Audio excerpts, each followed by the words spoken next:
Selamat siang dan salam sejahtera bagi kita semua. Perkenalkan, saya Sanuri.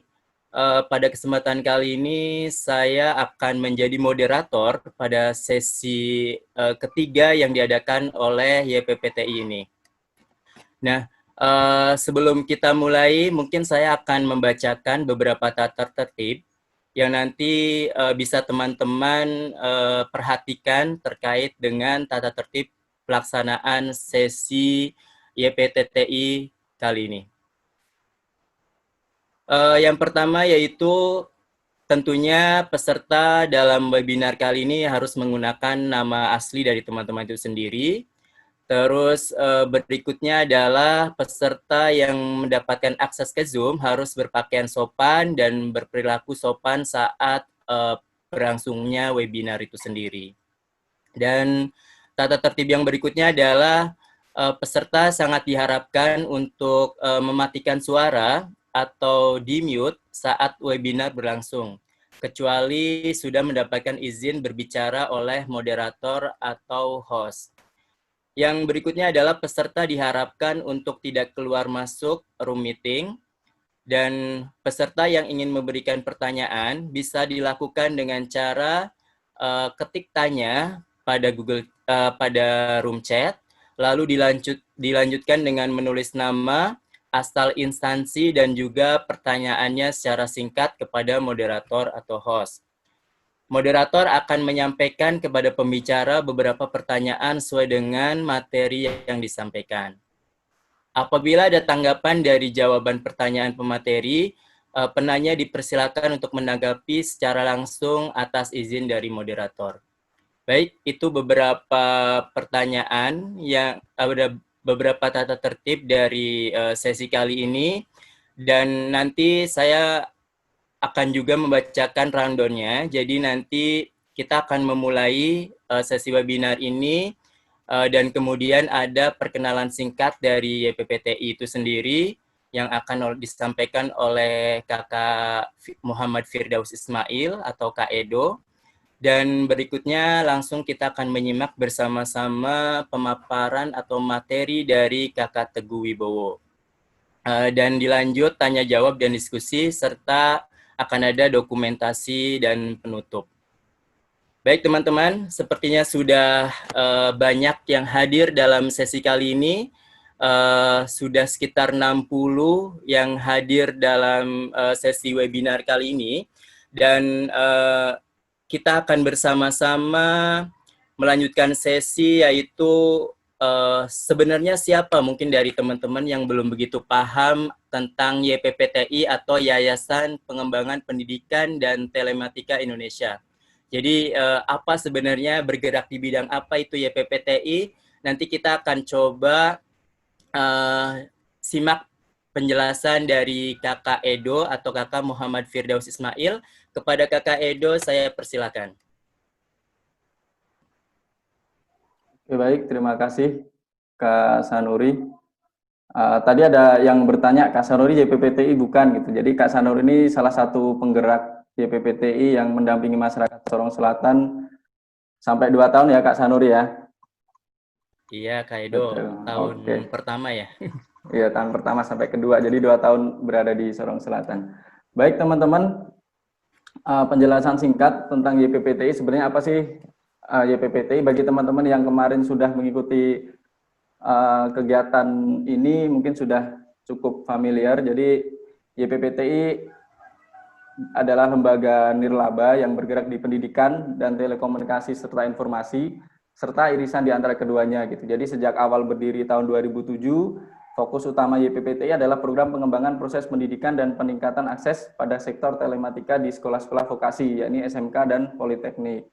Namun seiring berjalannya waktu, YPPTI menyadari bahwa proses membangun sumber daya manusia melalui proses pendampingan pendidikan itu tidak terbatas pada sekat-sekat teknologi informasi serta pendidikan formal gitu. Jadi sejak 2015 YPPTI berkomitmen membangun proses-proses pendampingan pendidikan yang lebih kontekstual sesuai dengan tantangan yang dihadapi oleh entitas masyarakat yang didampingi gitu. Jadi sejak 2015 YPPTI sudah mulai melakukan program pendampingan masyarakat di pedalaman Papua Barat gitu, tepatnya di Sorong Selatan selama hampir 5 tahun. Jadi dari 2015 sampai tahun akhir 2019, awal 2020 kemarin.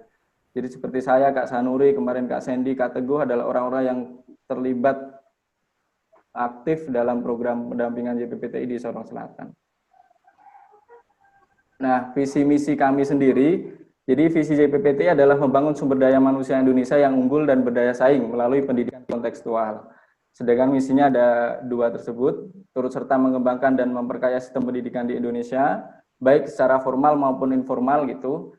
Yang kedua adalah meningkatkan kualitas pendidikan dengan merangkul 2 pemangku kepentingan utama, yaitu pemangku kepentingan kebijakan sektor swasta, melalui berbagai engagement, kampanye, dan advokasi pendidikan. Yang kedua adalah para pelaku pendidikan, baik itu sekolah, guru, maupun siswa, baik formal maupun informal. Nah, lanjut sedikit. Jadi, fokus program YPPTI itu ada 3 bidang. Pertama, sekolah vokasi, kedua, pendidikan dan literasi, yang ketiga adalah teknologi informasi itu sendiri. Nah, pendekatan ini yang jadi value kita. Jadi, YPPTI mengutamakan pengembangan yang berkelanjutan gitu dengan menggunakan 3 prinsip pendekatan yang berbeda. Yang pertama adalah outcome. Jadi, kami berfokus pada perubahan perilaku aktor. Jadi sebagai outcome yang ingin dicapai gitu. Yang hasil program kami adalah perubahan perilaku aktor yang menjadi sasaran. Yang kedua adalah pendekatan kami partisipatif, yaitu dalam proses perencanaan sampai pelaksanaan melibatkan peranan aktif dari aktor sasaran agar program yang disasar dapat menjawab kebutuhan yang dimiliki bersama. Kemudian yang ketiga adalah kolaboratif, yaitu program yang dilakukan melibatkan peranan berbagai pihak, terutama pihak-pihak terkait yang memiliki fokus dan visi misi yang sama. Nah, ini dampak program kami sudah ada di 7 provinsi, ada di 9 kabupaten dan 4 kota. Ini beberapa program-program yang pernah kami jalani dari 2007 sampai 2019 dan 2020 ini. Oke. Mungkin cukup begitu Kak Sanuri perkenalan mengenai YPPTI. Jadi kalau dalam konteks kegiatan siang hari ini, jadi kami ingin berbagi pengalaman terkait program-program yang sudah pernah kami kerjakan gitu, baik sebelum 2015 dan yang setelah 2015 gitu. Dan karena khususnya setelah tahun 2015 gitu, karena program kami yang menyasar masyarakat pedalaman Papua di Sorong Selatan. Jadi pengalaman kami menjalankan program selama hampir 5 tahun, coba kami sharing kepada teman-teman semua menjadi sebuah sharing session gitu. Nah, di serial pertama ini akan ada 4 sharing session. Yang pertama kemarin tadi sudah sempat disinggung oleh Kak Sanuri. Pertama, kami sharing mengenai apa sih sebenarnya community development dan pembangunan ekonomi dan pembangunan sosial itu gitu. Dan yang pertama kemarin melalui WhatsApp group, kemudian mulai yang kedua, ketiga, dan mungkin nanti selanjutnya keempat akan melalui webinar seperti ini. Yang kedua kemarin mengenai assessment. Bagi teman-teman yang belum sempat mengikuti materi mengenai assessment, teman-teman bisa cek di YouTube channel YPPTI, karena rekaman webinar kemarin sudah kami share di YouTube. Kemudian yang ketiga, pada siang hari ini nanti ada Kakak Teguh yang akan bercerita tentang bagaimana sih merancang program gitu. Setelah melakukan assessment kepada masyarakat, kemudian bagaimana sih menerjemahkan hasil assessment itu menjadi sebuah desain program. Itu baru nanti yang di sharing session berikutnya, yang keempat, kita akan bercerita banyak mengenai bagaimana monitoring dan evaluasi program. Seperti itu, buat teman-teman semua, terima kasih yang sudah hadir. Terima kasih Kakak Teguh, Kakak Sanuri yang sudah menyempatkan untuk aktif pada siang hari ini. Demikian dari saya. Assalamualaikum warahmatullahi wabarakatuh. Waalaikumsalam warahmatullahi wabarakatuh. Terima kasih Kakak Edo yang merupakan perwakilan dari YPPTI. Perlu teman-teman ketahui bahwa YPPTI ini adalah Yayasan Pengembangan Pendidikan dan Telematika Indonesia. Jadi YPPT ini memang bergerak dalam bidang community development, jadi pengembangan masyarakat. Nah, program terakhir dari YPPTI kemarin kita mengadakan pendampingan terhadap masyarakat di Sorong Selatan, yaitu Papua Barat. Dan di situ memang YPPTI melakukan program selama kurang lebih 5 tahun. Di dalam 5 tahun ini kemudian kita coba untuk berbagi bagaimana prosesnya, dari mulai mungkin betul Kak Edo tadi sampaikan bahwa yang pertama kita sudah membahas tentang apa itu community development, terus berikutnya juga sama Kak Sandy, yaitu Kak Sandy salah satu yang juga melakukan assessment terhadap program Sorong Selatan. Nah, Kak Sandy kemudian sudah berbagi di minggu lalu, dan saat ini kita mencoba dari hasil assessment itu kemudian mau diapakan. Kemudian hasil dari assessment, data-data yang sudah terkumpul. Nah, saat ini kita akan bersama-sama mengupas dari data-data itu, dari data-data yang sudah terkumpul dari proses assessment itu, kemudian kita coba dirancang atau didesain dalam bentuk suatu program. Nah, untuk lebih jauh mengenal apa itu desain program, dan mungkin nanti Kakak Teguh juga bisa bercerita sedikit tentang bagaimana sih kesulitannya dalam mendesain program. Kita langsung saja panggil pemateri yang juga sangat luar biasa. Beliau ini sebenarnya alumni dari ITB, Institut Teknologi Bandung, pada 2019 mengambil jurusan biologi. Biologi terus kemudian terjun ke sosial. Kenapa nih Kak Teguh nih? Terus beliau juga tadi yang seperti disampaikan oleh Kak Edo bahwa merupakan ex officer program dari YPPT itu sendiri, dan kemudian beliau juga merupakan community development enthusiast. Nah, untuk lebih kenal dekat dengan Kakak Teguh dan mungkin sekaligus menyampaikan materinya, saya persilakan Kakak Teguh untuk berbagi tentang pengalamannya ataupun materinya terkait dengan desain program. Silakan Kak. Oke, terima kasih Kakak Sanuri yang telah mengantarkan diskusi kita pada sore hari ini ya. Ya betul sekali, saya dulu lulusan jurusannya biologi gitu ya. Mungkin sebelum kita berlanjut, kita kenalan lagi. Saya Teguh Wibowo, dulu sempat ambil biologi, bukan 2019, Kak 2009 Sanuri tapi ya Kak? 2009 ya betul. 2009 nih. Oh 2019 berarti belum lulus saya ya. Jadi di 2009 iya, betul. Memang dulu ngambil jurusan biologi, tapi sejak kuliah interestnya ada di sosial masyarakat begitu, dan kebetulan sempat ikut Indonesia Mengajar setelah lulus, kemudian dilanjutkan dengan kurang lebih 4 tahun di YPPTI.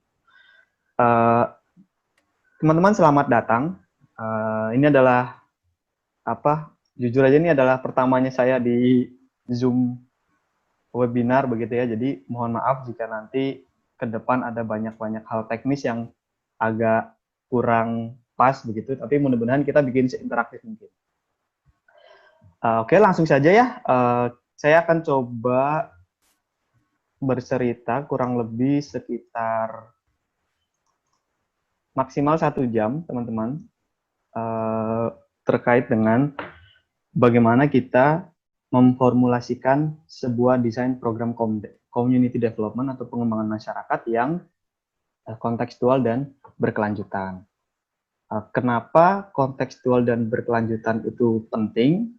Karena disitulah sebenarnya letak, menurut kami gitu ya dari YPPTI, letak kesuksesan sebuah program pengembangan masyarakat adalah ketika kita bisa mengkontekstualkan apa yang terjadi di sasaran atau di lapangan dengan program atau hal yang lembaga kita atau masing-masing komunitas teman-teman punyai. Jadi resource apa yang teman-teman punya dikontekstualkan dengan keadaan masyarakat sasaran.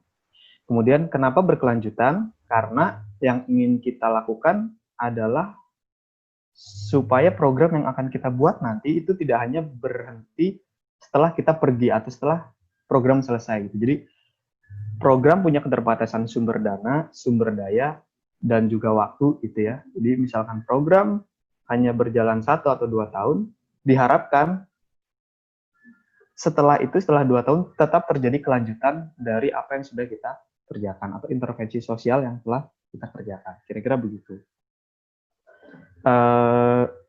Berkenalan sudah, ini next aja. Nah, apa yang akan kita pelajari hari ini, kita akan coba diskusi tentang konsep atau kerangka dasar program itu sendiri. Kemudian yang kedua adalah tentang bagaimana kita menyusun alur atau logika perubahan. Yang mana logika atau alur perubahan ini sebenarnya menjadi backbone sebuah program desain. Program pengembangan masyarakat itu harus bisa menjelaskan secara logis perubahan-perubahan apa saja yang akan kita buat di masyarakat atau di sasaran. Sasaran nggak harus masyarakat ya, bisa jadi hanya segelintir guru saja atau anak-anak saja gitu, tergantung dari bagaimana nanti lembaga teman-teman. Nah, sebelum kita lanjut, mari bermain. Nanti saya minta volunteer, mungkin 1 orang cukup, atau 2 orang ya, nanti kita lihat 1 orang dulu. Kira-kira siapa nih yang bersedia, bisa tulis di kolom chat ya. Siapa yang bersedia nih? Mainannya sederhana sih. Ini di sini saya punya beberapa kata ya. Beberapa kata saya sebutkan. Ada ibu-ibu memasak dengan air bersih, air tersedia di desa tidak ada air bersih, anak-anak di desa sehat, lalu kemudian mengaliri air di desa dengan pipa. Nah, ada 5 kata yang acak begitu, kemudian ada panah-panah. Permainannya sederhana saja, kita hubungkan supaya ini menjadi sebuah cerita yang bisa berkaitan gitu, atau hubungkanlah semua hal yang ada di layar teman-teman, yaitu di bagian ini. Kalau kurang jelas, ada ibu-ibu memasak dengan air bersih, air tersedia di desa tidak ada air bersih, anak-anak di desa sehat, mengaliri air di desa dengan pipa. Hubungkanlah semua ini dengan panah gitu ya. Hubungkanlah semua ini dengan panah supaya menjadi sebuah cerita yang bisa diceritakan dengan enak. Ayo, oke, sorry. Siapa nih yang bersedia? Ada yang bersedia? Coba saya lihat di kolom chat ya. Ada yang bersedia, teman-teman? Nanti saya bantu di sini. Misalkan saya buka kolom speakernya begitu. Nanti teman-teman cerita. Nanti saya akan menggeser-gesernya. Gitu. Oke, ada dari Pak Haryono Sinoso ya. Mas Haryono Sinoso yang pertama mengajukan, dan saya akan kontak beliau. Minta tolong dengan Kak Sanuri untuk mengaktifkan suara Pak. Pak siapa? Haryono. Ya, di chat itu nama Pak Haryono Sinoso. Pak Haryono Sinoso. Oke, silakan Pak. Cek, Silakan Pak. halo. Cek, halo, Assalamualaikum. Waalaikumsalam warahmatullahi. Oke, terima kasih loh gambarnya tadi ya. Oh, sebentar. Nah, itu Pak yang saya bilang, ini secara teknis agak-agak ini ya, jadi Kembali dulu Kak. stop share dulu, lalu saya akan kembalikan ke sini dan iya. Ya, silakan Pak. Nanti saya akan menggeser-gesernya ya. Oke, kalau perkenalkan dulu, saya namanya Haryono Sinoso. Ya. Saya berasal dari Lukbanggai, Sulawesi Tengah. Sulawesi Tengah, Wah, Banggai ya Pak. Banggai. Silakan Pak.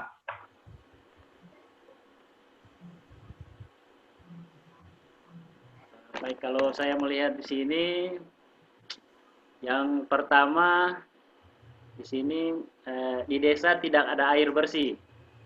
Di desa tidak ada air bersih itu saya taruh. Kita mau naik ke atas atau ke samping Pak? Ke atas aja ya. Ke atas saja. Ke atas ya. Di desa tidak ada air bersih. Ya. Lalu kemudian mengaliri air di desa dengan pipa. Mengaliri air di desa dengan pipa. Ya. Ya. Kemudian air tersedia di desa. Nah, karena air tersedia di desa. Baik. Selanjutnya, ibu-ibu memasak dengan air bersih. Ibu-ibu memasak dengan air bersih. Baik. Nah, anak-anak di desa sehat karena minum air bersih tadi. Baik. Anak-anak di desa jadi sehat karena minum air bersih tadi ya. Ya, Ini berarti paling ujung ya. ya, siap. Siap, Pak Haryono. Oke. Terima kasih atas partisipasinya, Pak. Jadi kalau diceritakan berarti seperti apa, Pak? Bisa dikemas dalam sebuah narasi yang menarik mungkin? Silakan. Kalau ceritanya kan di desa ini tidak ada air. Baik. Dan untuk bisa menghasilkan air ke desa, kita menghubungkan pipa dari air ini untuk bisa sampai ke desa airnya. Kemudian dengan adanya pipa ini, akhirnya di desa ini sudah tersedia air. Baik. Ya, ibu-ibu di sana memasak tidak susah ya lagi cari air dia. Jadi Baik. sudah, kemudian dari memasak tadi ada air bersih, ya anak-anaknya sehat. Anak-anaknya menjadi sehat. Ya. Baik, terima kasih Pak Haryono ya, dipanggilnya Pak Haryono. Terima kasih sekali atas partisipasinya. Ini teman-teman, saya kembalikan lagi ke awal. Jadi setelah tadi ada sebuah kalimat yang berantakan begitu ya, kemudian disusun oleh Pak Haryono menjadi sebuah cerita yang sederhana. Nah, apa yang teman-teman lihat saat ini yang kami sebut sebagai logic model atau model logis dari sebuah program, model logis dari sebuah program. Jadi di desa tidak ada air bersih, itu kan berarti ada masalah begitu ya. Lalu kemudian dari masalah mengaliri air itu kan berarti kita melakukan action, kita melakukan kegiatan, kita melakukan aktivitas, kita melakukan aksi begitu. Lalu kemudian dari situ ada output berupa air yang tadinya tidak ada di desa menjadi air bersih tersedia di desa. Lalu dari air bersih tersedia di desa tersebut, ibu-ibu memasak dengan air bersih, lalu anak-anak bisa sehat gitu. Ini kan sangat sederhana begitu ya, tapi apakah pertanyaannya kan menjadi begini. Apakah dengan ibu-ibu memasak air bersih saja itu menjadikan anak-anak sehat? Atau apakah cukup hanya dengan memastikan ibu-ibu memasak dengan air bersih, anak-anak menjadi sehat? Pasti jawabannya tidak ya, karena faktor kesehatan anak sendiri kan ada banyak. Salah satunya air. Ada juga tentang berarti makanan begitu. Ada juga kemudian tentang kebersihan diri misalkan mandi. Tapi poin di sini adalah kita sama-sama belajar mengkonstruksikan alur menjadi kita mengkonstruksikan sebuah permasalahan terhadap sebuah tujuan menjadi lebih logis. Itu yang akan kita banyak diskusikan pada siang hari ini. Oke, next. Baik, kita kembali lagi ke pengertian program. Nanti mainnya ada lagi ya, mudah-mudahan di belakang. Kita lihat di pengertian program. Ini sebenarnya definitif saja. Program, apa sih sebuah program? Ya, program adalah sebuah kumpulan proyek atau aktivitas yang terintegrasi untuk mencapai sebuah tujuan tertentu. Gitu. Sedangkan pemberdayaan sendiri adalah upaya untuk memberikan keterampilan, pengetahuan, kekuasaan yang cukup untuk mempengaruhi kehidupan sebuah komunitas yang menjadi perhatiannya. Sehingga kalau kita gabungkan, apa itu program pemberdayaan? Program ini adalah sebuah upaya peningkatan kapasitas, kemudian mindset, kemudian perilaku dari sebuah masyarakat sasaran secara terintegrasi yang telah dirancang sesuai dengan prinsip-prinsip yang partisipatif. Nah, nanti muncul lagi kata-kata partisipatif. Program community development yang baik tentu saja yang melibatkan masyarakat sebagai tidak hanya sebagai objek begitu ya, tapi juga sebagai subjeknya, sehingga keyword yang muncul berikutnya adalah partisipatif. Nah, bagi teman-teman yang mungkin kemarin ikut kelas sebelumnya atau sesi sebelumnya ada assessment dari Mbak Sandy, saya akan mengingatkan lagi.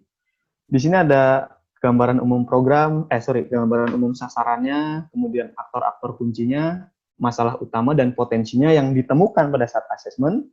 Maka tahap berikutnya adalah kita melakukan kontekstualisasi. Kita melakukan kontekstualisasi. Sebentar, ini kok ada coretan ya? Iya.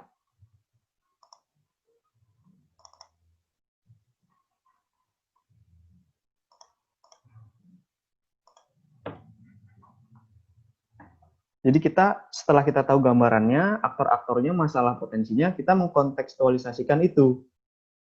Untuk kemana? Untuk mencapai apa? What next-nya adalah, ya kita dengan masing-masing lembaga atau masing-masing komunitas yang punya program ini, kita akan mempertanyakan 3 hal.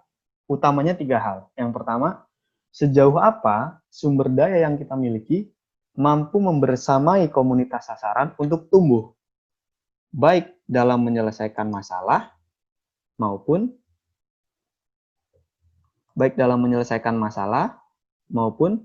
memaksimalkan potensi utamanya. Begitu. Saya ulangi ya. What next-nya setelah assessment adalah sejauh apa. Kita bertanya kepada masing-masing lembaga, sejauh apa sumber daya lembaga kita mampu membersamai mereka, masyarakat sasaran, untuk tumbuh dalam 2 hal, menyelesaikan masalah atau memaksimalkan potensi. Itu yang biasa kita sebut sebagai capaian akhir program. Gitu. Jadi program itu punya jangka waktu. Nah, di ujungnya, di akhir waktu tersebut, itu kita ingin sejauh apa sih? Kita mampu sejauh apa? Begitu. Lalu kemudian pertanyaan ketiga, kita harus membayangkan, pertanyaan kedua, kita harus membayangkan hasil akhir dari yang atas tadi, kita melangkah sejauh apa, hasil akhir tersebut yang telah kita lakukan, itu akan berkontribusi pada tatanan perubahan sosial yang seperti apa. Dari sebuah capaian akhir tadi, kita punya sumber daya untuk membersamai masyarakat untuk tumbuh, sejauh apa, kemudian membayangkan hasil yang kita hasilkan bersama dengan masyarakat tadi akan berkontribusi pada tatanan perubahan sosial yang apa. Ini yang disebut sebagai broader goals atau tujuan yang lebih luas. Biasanya ada yang menyebut dengan visi, ada yang menyebut dengan goals, ada yang menyebut dengan impact. Pada poin utamanya adalah kontribusi pada sebuah perubahan sosial yang ada. Kemudian pertanyaan ketiganya, bagaimana kita atau lembaga kita akan melakukannya? Bagaimana kita akan melakukannya? Strateginya seperti apa? Siapa saja yang akan kita libatkan? Bagaimana kita akan berproses dengan masyarakat? Itu adalah strategi dan aktivitas. Jadi setelah kita tahu mengkontekstualkan masalahnya apa, aktornya siapa, kita membayangkan dengan sumber daya yang kita miliki, hasil akhirnya apa? Lalu dari hasil akhir tersebut, kita membayangkan bisa berkontribusi kemana? Ke tatanan sosial seperti apa? Gitu. Nah, setelah membayangkan tatanan sosialnya, terus capaian akhirnya, baru kita bicara, kalau begitu bagaimana kita akan melakukannya? Siapa saja yang akan kita libatkan? Begitu. Nah, berikutnya adalah kita berbicara alur siklus program. Jadi, tadi assessment dan what next-nya sebenarnya ada dalam sebuah siklus. Assessment dan what next-nya adalah sebenarnya ada di dalam sebuah siklus yang disebut sebagai alur atau siklus program. Di sini ada assessment dan analisis, kemudian formulasi desain program, implementasi, monitoring dan refleksi, lalu evaluasi dan perbaikan. Nah, yang akan atau yang sedang kita bahas itu di sini, di kotak ini, teman-teman. Jadi kita supaya sama dulu ini, posisi kita ada di mana? Kita sudah selesai kemarin dengan pembahasan assessment. Sekarang bagaimana kita memformulasikan hal tersebut? Ngapain yang akan kita bahas tadi? Mendefinisikan tujuannya, memetakan sasarannya, memetakan stakeholders-nya, kemudian memetakan sumber daya yang kita miliki, target, dan durasi program. Lanjut. Nah, ini adalah prinsip-prinsip dalam kita memformulasikan desain program. Yang pertama, pahami apa yang mesti diperbaiki. Yaitu tadi, kita tahu masalah atau kita tahu potensi. Kemudian prosesnya partisipatoris, melibatkan banyak stakeholders, termasuk masyarakat tadi. Kita pengen tahu masyarakat kebutuhannya apa. Tidak hanya keinginan, tapi juga kebutuhan. Kemudian yang ketiga, kita mengembangkan tujuan atau objektif yang ingin kita capai dengan logika yang jelas. Logika yang jelas itu maksudnya apa? yang tadi kita bermain di awal. Setelah ini, lari ke sini, berubah menjadi ini, lalu ke sini. Ujung akhirnya ini. Gitu. Jadi, partisipatoris, lalu kemudian mengembangkan tujuan yang kira-kira bisa kita capai dengan logika yang jelas. Lalu yang keempat, membuat sebab akibat yang eksplisit dengan faktor-faktor yang mempengaruhi. Kalau kita lihat atau kita bayangkan di contoh tadi, ada air bersih tidak tersedia, maka kita harus melakukan sebuah aksi, mengairi air supaya terjadi atau tersedia air bersih di desa. Lalu bagaimana supaya anak-anak sehat dari air bersih? Berarti kita memastikan ibu-ibu memasak dengan air bersih. Jadi ada sebab dan akibat. Kemudian kita pertanyakan lagi, apakah kalau air bersih ada di desa, pasti ibu-ibu memasak dengan air bersih? Kan belum tentu. Nah, di situ kan harus ada action, harus ada aksi dari pemilik program. Nah, disitulah nanti kita akan membuat strategi atau aktivitas yang akan kita lakukan. Kemudian yang terakhir, kita membuat dan menggunakan sistem monitoring dengan manajemen yang adaptif. Adaptif menjadi kata kunci karena pada dasarnya program community development itu tidak ada benar salah. Yang ada adalah belajar, belajar, dan belajar. Jadi kita harus adaptif, jangan saklek pada sebuah dokumen bahwa ini pasti betul, yang lain pasti salah, atau belum tentu yang lain benar gitu ya. Tapi kita harus adaptif. Oh, kayaknya dengan cara seperti ini kurang pas, dalam monitoring kita akan perbaiki ke depannya. Makanya tadi di siklus ini selalu ada monitoring dan refleksi, lalu juga evaluasi.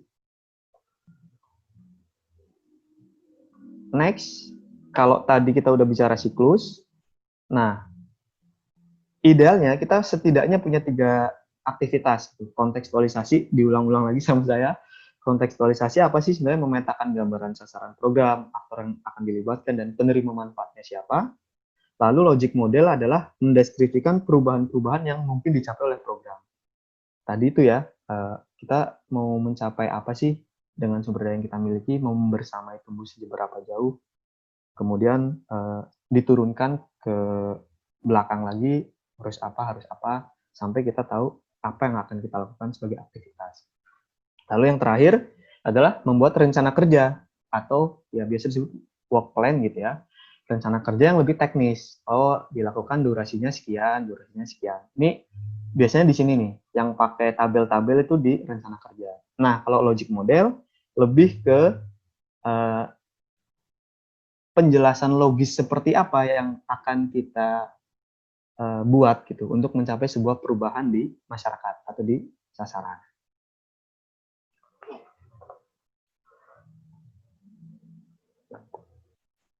Nah, dalam prosesnya, saat kita mendesain program, itu sebenarnya adalah proses yang kreatif dan imajinatif. Artinya apa? Sebaiknya kita menggunakan berbagai hal yang bisa menunjang kreativitas dan imajinasi kita. Ini di samping kiri ada foto. Ini adalah program Guru Hebat di Papua. Saya waktu itu memfasilitasi teman-teman di Papua untuk membuat program Guru Hebat. Kenapa kita menggunakan banyak kertas warna-warni? Itu ada tujuannya. Di samping supaya prosesnya lebih fun gitu ya, tapi ini ada tujuannya teman-teman. Jadi yang atas ini adalah tujuan yang lebih luas tadi. Mereka ingin anak-anak pintar, beneficiaries, penerima manfaat. Kemudian di sini ada sekolah yang aktif, berarti mereka ingin menghasilkan, jadi program mereka ingin menghasilkan sekolah yang aktif oleh guru lokal begitu. Ini hanya contoh begitu ya, tapi pada intinya proses mendesain adalah proses yang kreatif dan imajinatif. Kemudian proses yang berpikir kritis. Jadi yang dimaksud dengan kritis adalah setelah kita membuat sebuah alur, kita pertanyakan lagi alur-alur tersebut.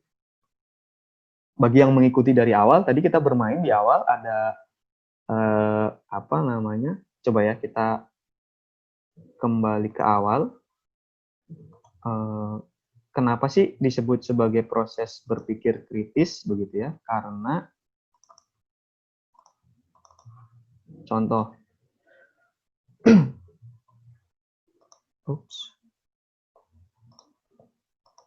sebentar.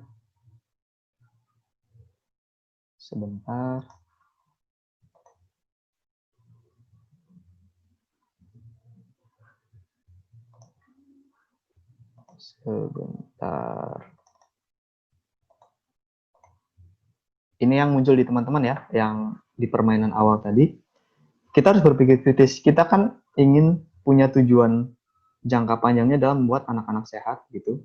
Lalu kita harus berpikir kritis nih, apakah anak sehat disebabkan oleh ibu yang memasak dengan air bersih? Apakah kalau ibu memasak dengan air bersih, otomatis membuat anak-anak di desa sehat begitu? Jadi dibalik pertanyaannya, kita harus kritis. Lalu berikutnya lagi, apakah kalau air otomatis tersedia di desa, otomatis ibu-ibu akan memasak dengan air bersih?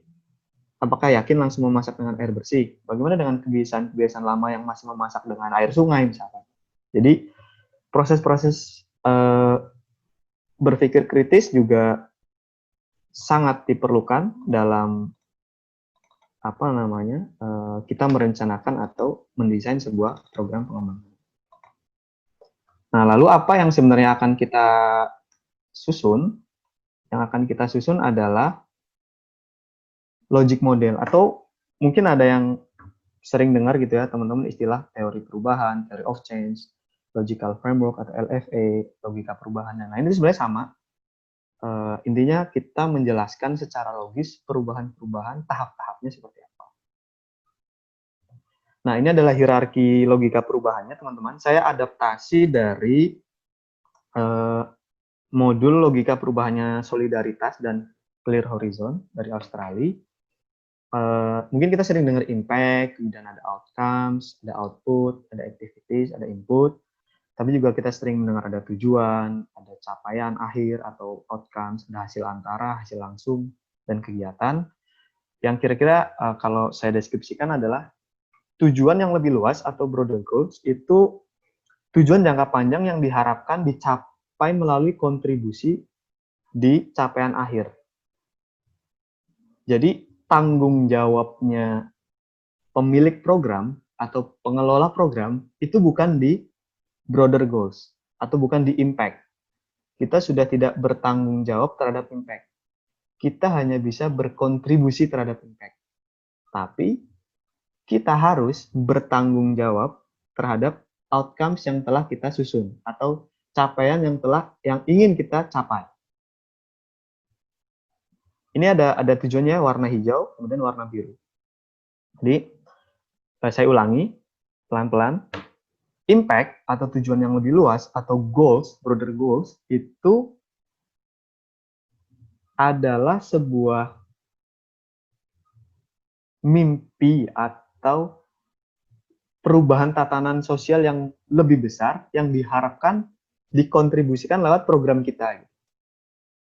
Misalkan programnya adalah pemberdayaan petani. Lalu kita ingin para petani yang kita berdayakan itu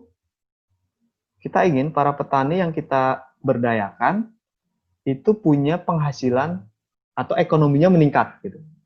Ekonomi para petani meningkat. Itu adalah capaian akhir program. Itu kita harus capai. Kita harus berusaha mencapainya. Nah, lalu apa sih yang diharapkan dari adanya ekonomi yang meningkat dari para petani? Maka impact-nya mudah-mudahan di sebuah kawasan begitu ya, di sebuah wilayah tercipta pertumbuhan ekonomi misalnya. Nah, pertumbuhan ekonomi tadi adalah impact dari kita melakukan pemberdayaan terhadap petani. Nah, impact ini atau tujuan yang lebih luas itu bukan hanya tanggung jawab kita atau bukan hanya milik kita, tapi juga milik yang lain, milik pemerintah, kemudian milik pemilik program yang lain begitu.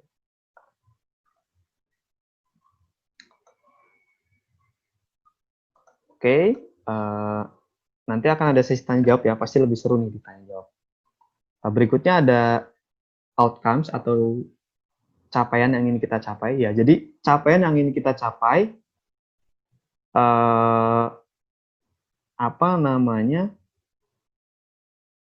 kita bagi biasanya menjadi dua.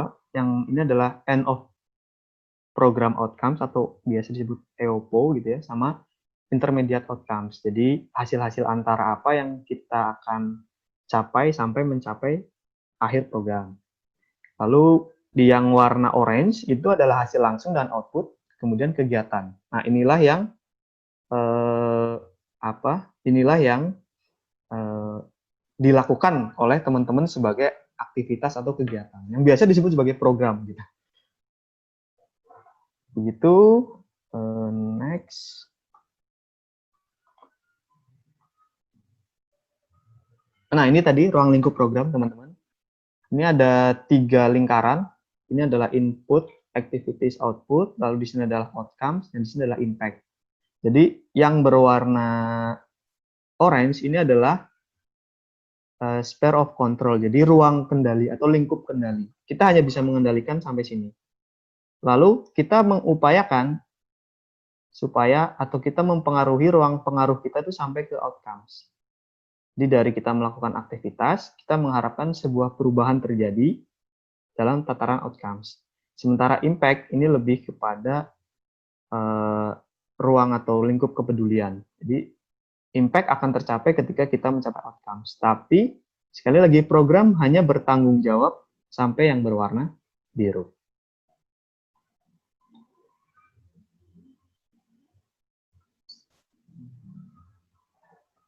Gitu teman-teman, kita lanjut. Nah, supaya berkelanjutan, logika perubahan sebaiknya dan disarankan itu berbasis aktor. Kenapa? Ini tadi tujuannya untuk menciptakan program yang berkelanjutan. Kemudian kita jadi bisa fokus mengidentifikasi siapa yang terlibat dalam proses perubahannya. Jadi harus jelas, harus detail. Siapa berubah menjadi apa? Siapa kita harapkan perilakunya berubah menjadi apa? Gitu. Kemudian mendeskripsikan bagaimana kita menciptakan perubahan yang signifikan menggunakan tools hierarki perubahan tadi. Ada impact, outcomes, intermediate outcomes, immediate outcomes, dan activity atau kegiatan. Nah, hubungan antar aktornya sendiri bagaimana? Lingkupnya tadi sama. Ini adalah pemilik program. Lalu yang berhubungan langsung dengan pemilik program adalah yang ada di lingkup berwarna biru, yaitu aktor-aktor yang langsung berhubungan dengan program. Kita mengharapkan mereka ini berubah. Lalu ujungnya adalah ada penerima manfaat atau beneficiaries yang menjadi sasaran akhir program. Jadi kalau digambarkan di dalam sebuah diagram, kita akan banyak berinteraksi dengan aktor-aktor di lingkaran yang berwarna biru. Sementara yang di lingkaran berwarna hijau ini adalah beneficiaries atau sasaran akhir program. Misalkan program pelatihan guru. Berarti kan aktor-aktor yang berhubungan dengan program adalah guru nih. Berarti di sini guru, teman-teman. Nah, anak-anak itu menjadi apa? Siswa-siswa menjadi apa? Menjadi penerima manfaat. Dengan kita melatih guru, diharapkan guru bisa memberikan ilmunya kepada siswa-siswa, sehingga posisi siswa ada di sini. Posisi guru-guru atau aktor yang berhubungan langsung dengan program ada di sini. Kira-kira begitu. Nah, kalau mitra ini siapa? Mitra adalah pihak yang tidak kita pengaruhi, tapi cukup punya kontribusi. Misal, mitra dalam pelatihan guru siapa? Pemda. Mitra dalam program pelatihan guru tadi misalkan dinas pendidikan. Gitu. Itu adalah ruang lingkup hubungan antar aktor. Nah, udah berapa lama nih saya berbicara? Cukup lama ya. Kita akan seru dengan diskusi. Bagaimana proses menyusun logic model? Nah, saya akan coba pakai studi kasus di komunitas dongeng. Jadi ceritanya begini, ada sebuah komunitas dongeng yang punya cita-cita latar belakangnya begini, melihat situasi kondisi anak-anak zaman now gitu ya, anak-anak seusia di bawah 5 tahun balita yang justru terpapar oleh modernitas begitu. Sekumpulan orang ingin membuat sebuah komunitas dongeng dengan tujuan agar anak-anak mendapatkan value-value dari cerita-cerita supaya anak-anak lebih berbudi luhur. Yang sekarang dianggap anak-anak kurang berbudi luhur. Kira-kira begitu studi kasusnya. Nah, maka kita akan kemas menjadi broader goals dulu nih, tujuan yang lebih luas, yaitu sebuah tujuan strategis atau visi lembaga, yaitu tatanan perubahan apa yang ingin dicapai secara lebih luas. Nah, biasanya kondisi ini tidak hanya dicapai oleh organisasi atau komunitas, tetapi juga oleh banyak institusi pemerintah. Misal nih, yang tadi studi kasusnya komunitas dongeng, mereka tuh punya mimpi sangat jauh, ingin anak-anak Indonesia lebih berbudaya. Oh ya, ini ada notes ya, sebaiknya dalam merencanakan logic model tadi, kita membuat dengan kalimat SPOK. Jadi ada subjeknya siapa, lalu predikat dan keterangan. Ini berarti subjeknya anak-anak Indonesia yang berbudaya. Mereka ingin anak-anak Indonesia yang berbudaya. Nah, lalu intermediate outcomes atau capaian akhirnya. Bagaimana sih atau apa yang ingin dicapai di akhir program? Biasa dalam jangka waktu tertentu nih. Dalam waktu 5 tahun, para komunitas ini ingin apa sih? Oh, ingin guru-guru mendongeng dengan lebih mandiri. Dalam waktu 5 tahun, relawan menumbuhkan gerakan mendongeng di lingkungannya. Oh, jadi mereka pengen sasarannya adalah guru dan juga relawan. Tapi penerima manfaatnya adalah anak-anak. Jadi kan mereka ingin anak-anak tadi berbudi luhur kan. Tapi mereka melakukan programnya bukan langsung ke anak-anak, tapi ke guru nih. Guru-guru mendongeng dengan lebih berkelanjutan dan mandiri, kemudian relawan menumbuhkan gerakan-gerakan mendongeng di lingkungan. Nah, tipsnya adalah hal yang sebaiknya sulit dicapai agar menumbuhkan motivasi. Jadi kalau kita bikin program, sebaiknya jangan terlalu tinggi cita-citanya, tapi juga jangan terlalu rendah gitu, supaya kita punya motivasi untuk mencapai. Berikutnya adalah immediate outcomes atau hasil-hasil antara. Jadi hasil-hasil antara ini adalah prakondisi untuk mencapai perubahan yang tadi. Kita ingin mencapai guru-guru supaya mendongeng lebih mandiri, dan juga relawan menumbuhkan gerakan mendongeng. Nah, maka tahapan-tahapannya seperti apa sih? Ini contoh ya. Oh, contohnya guru-guru jadi harus mengetahui cara-cara mendongeng yang efektif, relawannya menjadi aktif, mengikuti berbagai kegiatan yang dilakukan oleh komunitas dongeng, begitu. Tetap ingat lagi ada subjek, predikat, objek. Jadi jelas subjeknya siapa, melakukan apa, perubahannya apa. Nah, lalu strategi dan kegiatannya adalah ini teman-teman. Jadi komunitas dongeng melakukan workshop dan pelatihan mendongeng untuk relawan dan guru. Jadi sebenarnya kerjaannya atau programnya itu saja. Datang ke sekolah, ngajarin guru, memberikan pelatihan bagaimana supaya mendongeng. Ke komunitas, ke relawan, membuat relawan, terus membuat kerelawanan, membangun sistem kerelawanan supaya para relawan ini bisa membangun atau menggaungkan dongeng di lingkungannya masing-masing gitu. Kalau dia pekerja berarti di lingkungan anak-anak yang pekerja misalkan, atau di ibu-ibu rumah tangga atau ibu PKK berarti ke anak-anak tetangga lingkungannya. Jadi strategi dan kegiatannya tersebut, tapi tadi tujuannya sangat besar ya, ingin supaya anak-anak Indonesia itu berbudaya melalui nilai-nilai dongeng.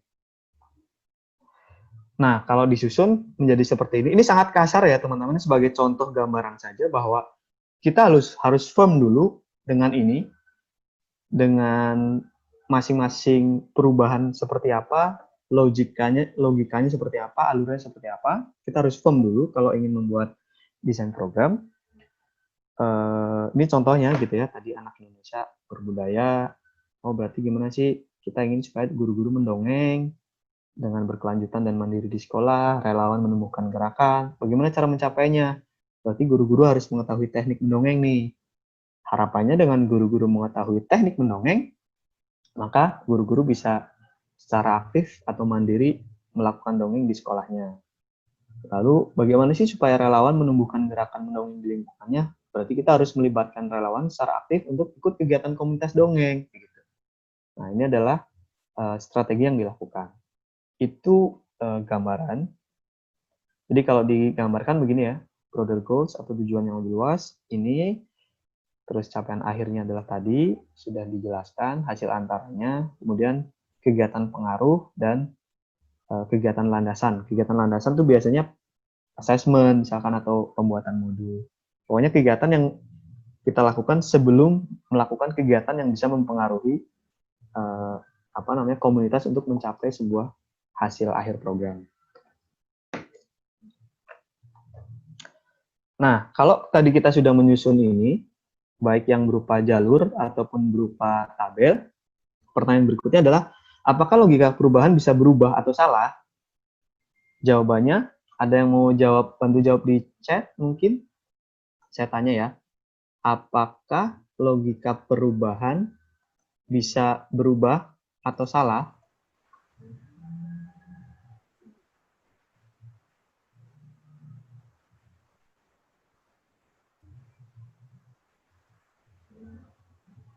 Mbak Ada Dian yang jawab Novi, tuh, Kak. Mbak Dian ya, Mbak Dian Novalita, bisa ya?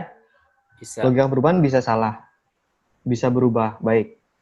Betul sekali, logika perubahan bisa salah atau bisa berubah. Kenapa? Karena sebenarnya yang sedang kita bangun kan adalah teori kan.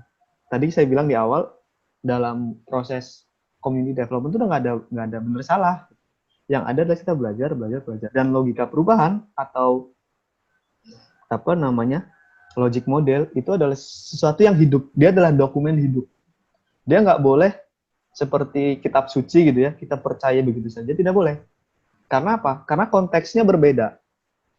Tiap waktu pengalaman komunitasnya berbeda, pengalaman sasaran berbeda, terus sumber dayanya berbeda. Jadi ya logika perubahan yang tadi kita sudah susun, yang sebaiknya kita susun dengan apa namanya, hierarki perubahan yang sesuai, itu pun masih bisa berubah gitu.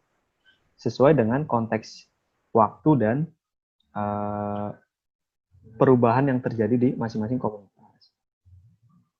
Betul, dari Mbak Firly ya, betul, karena masyarakat dinamis. Benar sekali, dari sisi masyarakat sendiri juga sangat dinamis kan. Misal nih, contoh pengalaman di Sorong Selatan, programnya itu untuk kepala kampung ya. Jadi ada kampung, terus ada kepala kampung, dia punya dana desa. Programnya sebenarnya bagaimana supaya kita memanfaatkan dana desa untuk sebanyak-banyak kemakmuran masyarakat lah, kira-kira gitu ya. Sudah kita dekati, sudah kita bikin rencana sangat indah begitu, sangat baik. Wah, ini yakinlah akan berjalan. Tiba-tiba kepala kampungnya diganti dengan orang yang berbeda, yang punya sifat berbeda, karakter berbeda, dan kebijakan berbeda. Maka bisa jadi tujuannya tetap sama, tapi strateginya berbeda gitu. Jadi sangat dinamis ya.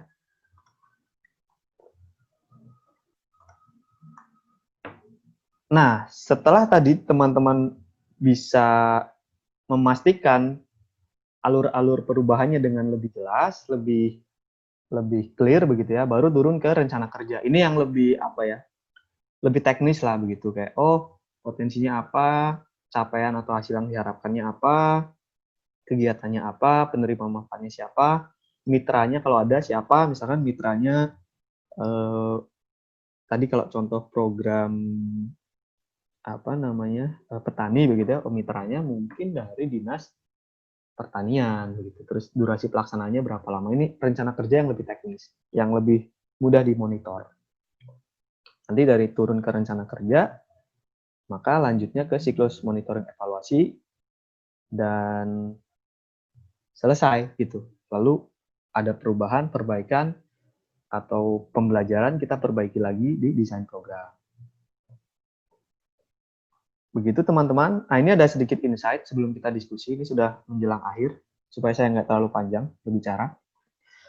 Jadi yang saya bayangkan gitu ya, yang saya refleksikan, ternyata pelaksana program Komdev atau teman-teman semua begitu yang melakukan, itu sebenarnya kita adalah entrepreneur. Apa itu entrepreneur? Jadi kita bertugas, kalau entrepreneur itu kan bertugas memvalidasi ide bisnis gitu, atau model bisnis. Maka program Komdev juga demikian. Jadi sebenarnya, kan tadi saya bilang nggak ada yang benar, nggak ada yang salah. Kita punya konteks di masyarakat yang kita datangi seperti apa, lalu kita punya ide untuk membantu mereka bertumbuh gitu. Nah, kita tuh bertugas memvalidasi ide tersebut sebenarnya. Apakah ini berjalan atau enggak? Oh, enggak berjalan. Apa yang salah nih? Dari sisi masyarakat yang dinamis atau dari sisi strategi kita yang salah? Berarti belajar lagi gitu. Itu refleksi saya sebenarnya. Nah, ini juga relevan dengan apa namanya? Misalkan ada satu masyarakat sama. lembaganya juga mirip. Misalkan lembaga pendidikan, YPPTI kan lembaga atau yayasan pendidikan. Sebut saja contoh yayasan atau lembaga B yang bergerak juga di bidang pendidikan. Bidangnya sama, masyarakat yang didampingi pun sama, mereka melakukan assessment dengan hasil yang sama, bisa jadi cara mereka merepresentasikan menjadi sebuah program berbeda. Gitu. Tergantung apa? Ya tergantung sumber daya masing-masing lembaganya, tergantung pengalaman masing-masing lembaganya. Gitu. Artinya, memang pelaksanaan program Komdev, balik lagi tidak ada betul salah, kita bertugas memvalidasi ide-ide dalam mengembangkan masyarakat. Kemudian, yang kedua, bidang Komdev sebetulnya adalah bidang yang multi bidang. Artinya apa? Saat kita sudah mengetahui kerangkanya, kerangka berpikirnya, konsepnya, partisipatoris, kemudian kontekstual, berkelanjutan, maka apapun nanti menunya, kita bisa gitu. Misalkan saya nih, atau jangan saya lah, pokoknya dari YPPTI ya, kami meskipun awalnya di bidang pendidikan, tapi karena bahwa Komdev ini sebenarnya adalah sebuah kerangka yang bisa dipakai di bidang manapun gitu. Pendidikan bisa, ekonomi bisa, kesehatan bisa, karena kerangkanya sama gitu. Konsepnya ya seperti itu. Bedanya nanti di ekspertisnya saja. Oh, kalau bagian pertanian kita butuh orang yang ngerti pupuk yang bagus seperti apa. Misalkan benih yang bagus seperti apa. Itu kan teknis ya, technical. Tapi pada prinsipnya kerangkanya pasti seperti itu. Di kesehatan juga sama. Kerangkanya pasti juga hal yang sama gitu. Sasarannya yang berbeda kan, taruh suster seperti apa, melakukan apa, suster berubah menjadi seperti apa, lalu pasien atau masyarakat sasaran seperti apa. Nanti bedanya di hal-hal teknis. Oh, suster berarti dia lebih tahu tentang gizi, lebih tahu tentang gizi buruk yang seperti apa, yang gizi baik seperti apa. Tapi kerangkanya atau konsepnya sama. Itu aja teman-teman sepertinya yang bisa saya sharingkan. Berapa lama tuh? Hampir 1 jam ya. Mudah-mudahan 1 jam ke depan banyak pertanyaan sehingga kita bisa diskusi. Itu saya kembalikan ke Kakak Sanuri. Terima kasih. Terima kasih Kak Teguh. Teman-teman, kita sama-sama setelah selesai menyampaikan materi, kita akan ke sesi berikutnya, yaitu diskusi dan tanya jawab. Jadi bagi teman-teman yang ingin bertanya, silahkan bisa langsung tulis di chat grup di sini. Dan di sini Kak Teguh sudah ada beberapa pertanyaan yang mungkin bisa saya sampaikan, kemudian Kakak Teguh bisa jawab langsung begitu ya Kak? Baik. Oke. Pertanyaan pertama ini masih terkait dengan tadi Kak, masih ada yang bingung ternyata dari game atau permainan yang tadi Kak Teguh sampaikan, yaitu susun-susun menjadi sebuah kalimat itu. Pertanyaannya gini Kak, sebenarnya ini intinya seperti apa sih Kak? Apakah alur masalah dijadikan logical frame atau seperti apa? Begitu Kak. Boleh langsung dijawab dulu Kak. Baik, sebenarnya di alur masalah tadi kita bermain simulasi saja. Simulasi bahwa dalam merencanakan sebuah program, kita harus mengetahui gap-nya. Gap-nya apa sih? Ada masalah apa sih di situ? Oh, masalahnya adalah karena tadi contoh itu jadi kurang komprehensif ya. Tiba-tiba ada air di desa tidak ada, terus kok tiba-tiba anak-anak menjadi sehat. Tapi poin yang ingin saya sampaikan di dalam permainan tadi adalah sebelum kita melakukan dalam proses mendesain program, kita diharuskan untuk menyusun menyusun masalah dan tujuan menjadi sebuah alur yang bisa dijelaskan gitu. Jadi misalkan ada teman-teman sudah punya tujuan nih, sebuah lembaga punya tujuan A gitu ya. Lalu kemudian tujuan A ini diharapkan menyelesaikan masalah B. Nah, poin saya adalah coba kita kritisi lagi. Karena yang tadi saya coba ya kita buka ya biar lebih jelas ya.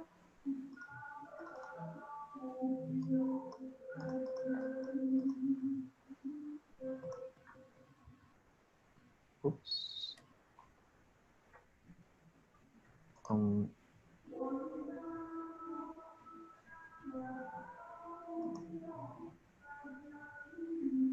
Yang ini ya. Baik. Ini tadi adalah simulasi saja, teman-teman, bahwa ini secara sederhana, kita tahu kalau ada masalah, kita harus melakukan sesuatu agar masalahnya terselesaikan dan kita harus punya tujuan. Sebenarnya poinnya di situ saja. Bahwa pertanyaannya menjadi apakah dalam mendesain program itu berangkat dari masalah? Jawaban saya ada dua. Bisa berangkat dari masalah dan juga bisa berangkat dari potensi. Masalah di sana apa? Lalu ada gap di sana, kita punya tujuan apa? Atau potensi. Oh, di sana ada potensi yang ketika kita membersamai tumbuhnya potensi tersebut, maka kita bisa mencapai sebuah tujuan tertentu. Kalau demikian, apakah menjawab? Bagi yang bertanya, silakan. Ya, mungkin sudah cukup ya, Kak. Lanjut ke pertanyaan berikutnya, Kak Teguh. Ya. Ya, ini ada dari Iki di Jogja. Jadi ada beberapa pertanyaan. Yang pertama itu mengenai apa sih, Kak, perbedaan antara refleksi dan evaluasi, seperti itu. Terus berikutnya kan saat ini mungkin lagi ada nih sistemnya KKN online. Mungkin saya juga baru tahu nih ada KKN online. Nah, KKN online ini kan sistemnya sekarang pakai online tuh, Kak. Bagaimana mungkin adakah tips dalam proses mendesain program secara online kayak yang mungkin di PPT tadi, Kak, misalkan ada bagan, flat, meta plan dan segala macamnya itu loh, Kak. Oh baik, ada dua ya. Saya jawab yang pertama dulu, refleksi dan evaluasi. Pada prinsipnya evaluasi itu biasanya di akhir program, di akhir selesai. Jadi ketika selesai, maka dilakukan evaluasi. Kalau dalam proses berjalan, namanya monitoring. Jadi saat berjalan program, kita cek, kita lakukan penilaian terhadap keberjalanannya, maka namanya monitoring. Kemudian evaluasi itu ada di ujungnya. Nah, saya tambahkan refleksi, itu lebih ke kecenderungannya, kalau refleksi biasanya refleksi personal gitu. Jadi kita berangkat dari refleksi personal, karena kan kalau monitoring kan cenderung programatis ya. Misalkan program pemberdayaan petani, saya balik lagi ke situ. Maka yang dimonitor adalah apakah kemarin pelatihannya sesuai dengan jadwal, pesertanya memahami. Itu kan berarti sifatnya adalah programatis. Nah, refleksi biasanya lebih dalam dari itu. Bagi pengelola program, apa sih yang Anda pelajari? Pembelajaran apa sih yang didapat? Begitu. Jadi pertanyaan reflektif biasanya kembali ke individu atau kembali ke pelaksana programnya. Rasanya apa sih kemarin mengerjakan pelatihan ke petani? Learning-nya apa? Gitu. Jadi berangkat dari refleksi. Nah, biasanya monitoring dan refleksi itu sejalan karena masih di dalam tahap perjalanan. Apakah di ujung juga ada refleksi? Tentu saja ada evaluasi dan refleksi. Jadi kalau saya cenderung membedakan di monitoring itu programatis, refleksi lebih ke individu si pengelola programnya. Nah, kalau KKN online menarik juga kali ya gitu, membuat diskusi program dengan online gitu, karena kan prinsipnya sama, yang penting partisipatif. Jadi semua harus dilibatkan, semua terlibat. Bahwa kalau ditanya misalkan menggunakan tools apa, saya juga kurang paham ya, tools apa yang secara online memudahkan diskusi begitu, tapi artinya kan teman-teman sebenarnya, atau yang bertanya tadi kan sebenarnya sudah cukup memahami bahwa mendesain sebuah program adalah proses kreatif dan proses kritis gitu, sehingga nggak bisa sendirian, itu harus bersama-sama. Dan juga tadi partisipatoris ya, begitu. Tapi untuk toolsnya menggunakan apa itu kurang paham ya. Kalau saya biasa pakai Canva sih kalau mau pakai bikin grafik-grafik begitu. Baik, lanjut Kak. Ini sepertinya sudah banyak pertanyaan yang lain. Siap. Berikutnya ini dari Mas Safir di Surabaya nih. bagaimana jika masyarakat tidak menganggap bahwa masalah tersebut bukan masalah, tapi sebenarnya hal tersebut merugikan masyarakat. Bagaimana untuk menyelesaikan dengan partisipatif masyarakat. Toh masyarakat akan acuh karena hal tersebut yang tidak dianggap sebagai masalah. Itu Kak, bagaimana Kak? Baik, jadi ini udah mainnya ke ini ya, ke lapangan ya. Maksudnya udah kalau tadi kita bicara di tataran konseptual, kerangka begitu. Sekarang pertanyaannya menggeser ke ini udah nyampe di masyarakat nih. Kita pengen partisipatif gitu. Kita udah tahu konsepnya harus partisipatif, kita udah melibatkan masyarakat, tapi masyarakat masih belum ngeh atau masih belum sadar bahwa itu adalah masalah mereka gitu.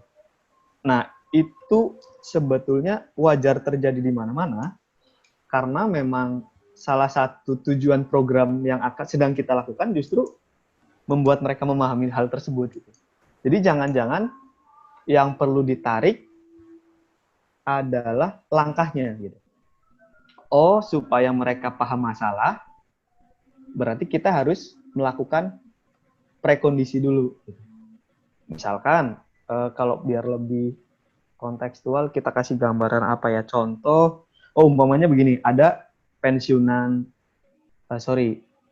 jadi ada sebuah perusahaan, sebut saja perusahaan tambang batubara, gitu ya. Lalu kemudian mereka punya karyawan lokal yang sudah berusia 65 tahun. Lalu di saat usia 65 tahun kan mereka harus pensiun. Mereka akan pensiun 2 tahun lagi umpamanya. Nah, ketika pensiun kan mereka udah nggak dapat gaji kan. Nah, ketika mereka tidak dapat gaji, itu 2 tahun lagi nih. Kita sebagai pemilik program tahu, wah ini masalah nih. Pak, Bapak bermasalah loh kalau 2 tahun lagi Bapak nggak menerima gaji. Sementara mungkin pemahaman masyarakat tersebut mengatakan bahwa ya bagi saya tidak masalah tuh, kan saya biasa dapat gaji. Dan saya juga nggak tahu juga nanti bakal seperti apa. Jadi ya memang challenge pertama secara partisipatoris juga membuat atau ya memastikan bahwa memang itu adalah masalahnya mereka gitu. Kita tahu bahwa wah ini masalah nih kalau setelah pensiun mereka nggak dapat penghasilan, mereka belum punya cadangan penghasilan misalnya. Kan masalah kan? Tapi yang bisa melihat kan kita. Orang luar kadang-kadang lebih bisa melihat masalah kan begitu. Buat dia nggak masalah. Saya nggak merasa itu masalah. Mungkin bukan tidak merasa, tapi belum merasa. Nah, berarti pemilik program itu tidak perlu terburu-buru langsung membuat partisipatif. Jangan-jangan levelnya masih level pengetahuan dulu, diskusi dulu secara informal, menggali dari mereka persepsinya seperti apa. Misalnya contoh di konteks yang tadi, saya akan bertanya nih kalau di lapangan. Oh Bapak, nanti kalau sudah pensiun, kira-kira dapat penghasilan dari mana ya? Begitu. Mungkin mereka akan pertama-tama, tidak tahu lah, nanti kita pikirkan nanti saja kan. Nanti kita bisa kasih gambaran-gambaran tuh. Oh, tapi kan Bapak kalau misalkan sudah tidak ada penghasilan dan sudah tidak diperbolehkan bekerja kan, berarti kita harus punya harus punya rencana misalkan bagaimana supaya nanti setelah pensiun Bapak tetap punya penghasilan dan lain-lain. Karena kan kebutuhan masih banyak Pak, Bapak punya anak masih kuliah dan lain-lain. Sehingga mungkin itu dulu yang harus dilakukan. Jadi prekondisi sebelum kita melangkah jauh ke proses partisipatoris. Itu pula yang dilakukan oleh teman-teman di Sorong Selatan. Jadi kita baru bisa melakukannya di tahun ketiga. Mungkin karena kita punya kemewahan waktu yang cukup lama ya, gitu. Kita baru bisa efektif melakukan hal tersebut di lapangan itu setelah tahun ketiga. Jadi di tahun pertama bisa jadi yang kita lakukan hanya informal saja, lebih banyak informalnya di masyarakat. Mungkin itu Kak Sanuri. Nanti kalau ada tanggapan boleh ya. Mungkin Kak Safir boleh kalau ada tanggapan, saya persilakan untuk berbicara langsung. Sudah. Oh, benar. Gini. Sudah.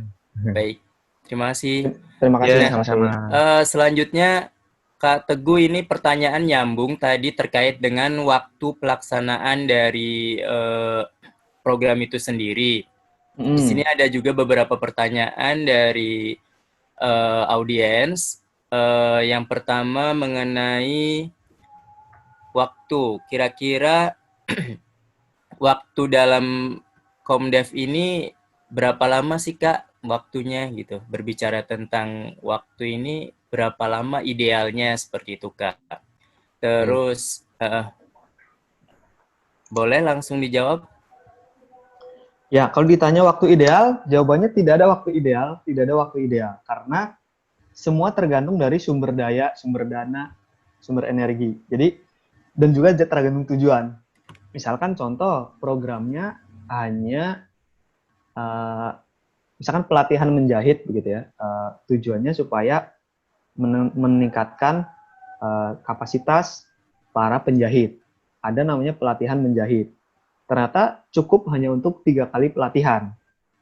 Maka layak tidak kira-kira kalau kita berbicara nih, tujuannya adalah agar para penjahit yang kita latih memiliki agar para penjahit yang kita latih memiliki tambahan penghasilan misalkan.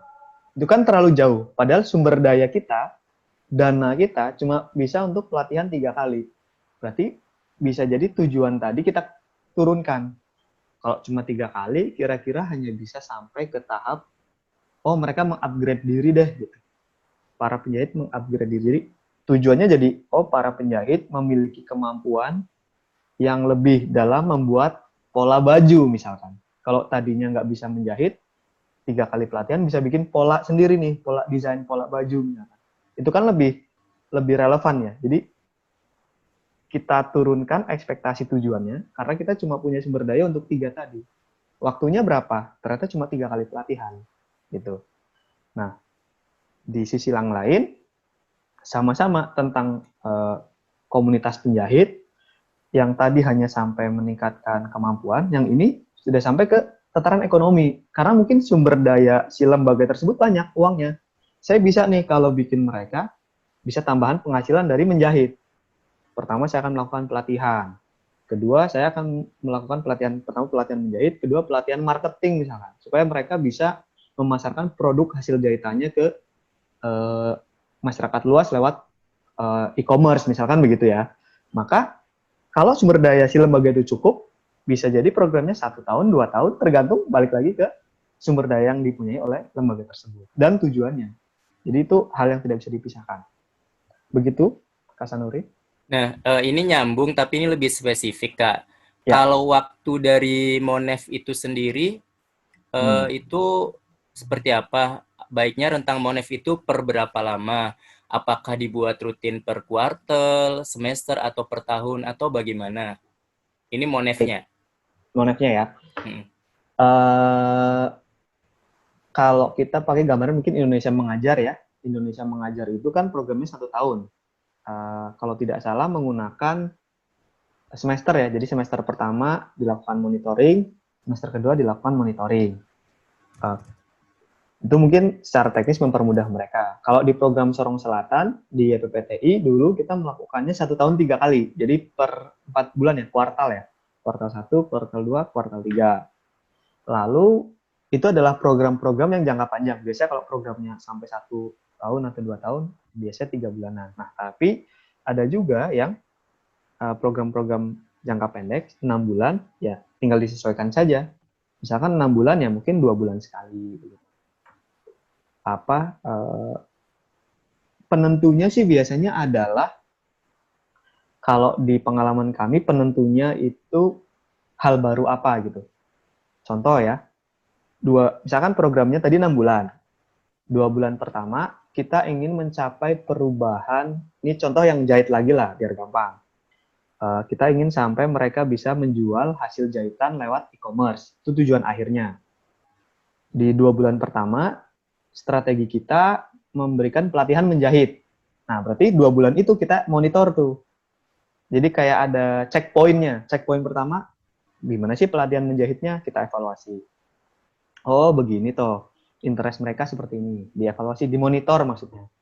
Lalu, mau mencapai sebuah outcomes yang lain atau capaian yang lain, kita evaluasi lagi. Setelah pelatihan ini kan pelatihan marketing. Begitu kan? Berarti checkpoint kedua, setelah pelatihan marketing, kita monitor lagi. bagaimana keadaan sasaran ini, sasaran program kita seperti apa.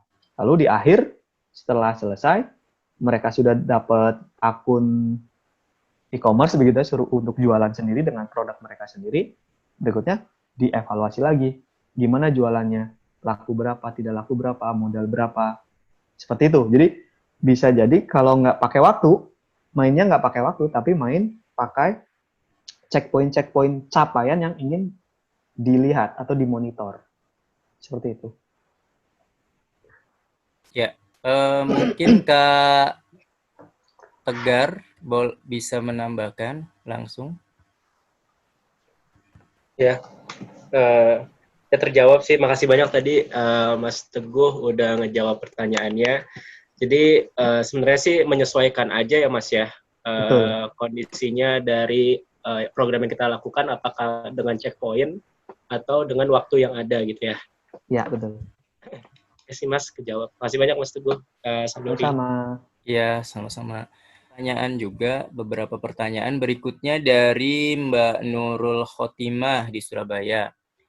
Dalam mendesain program, setelah diketahui impact apa yang mau jadikan tujuan, maka biasanya perlu ada penyusunan manajemen pelaksanaan program atau MPP. Nah, bagaimana kita melakukan refocusing terhadap MPP itu ketika ada situasi yang berubah?